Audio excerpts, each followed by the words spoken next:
blijven? Oké.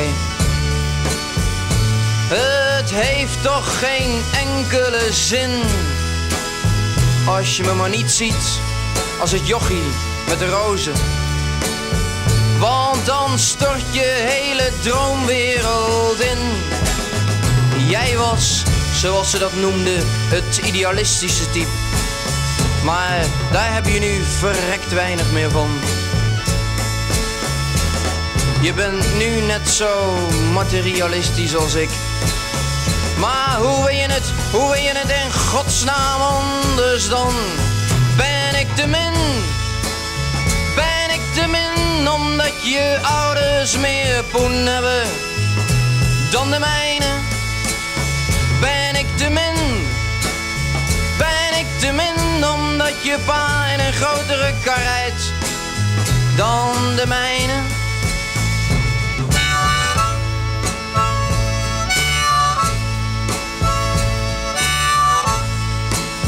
En toch wil je blijven.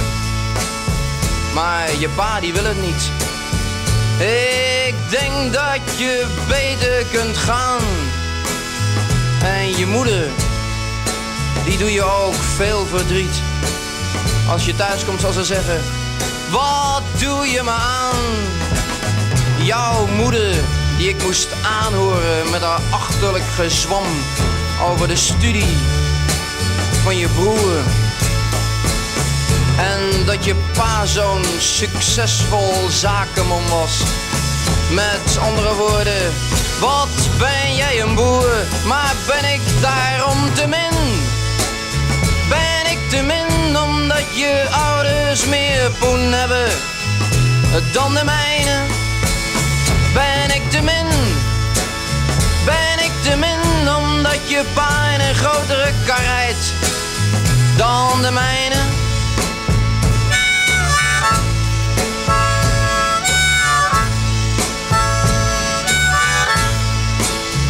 Maar kijk uit, je bent het niet gewend om te vreten van de straat als je lichamelijk maar niet belangrijk vindt. Want dat is het in feite niet waar het om gaat. En als je het aan kunt, nou, kom dan gerust weer. En anders, dan donder je maar op. Want het is echt niet dat ik niets om je geef. Maar zo duw je je hoofd in een strop. Maar ben ik nou te min? Ben ik te min omdat je ouders meer poen hebben dan de mijne?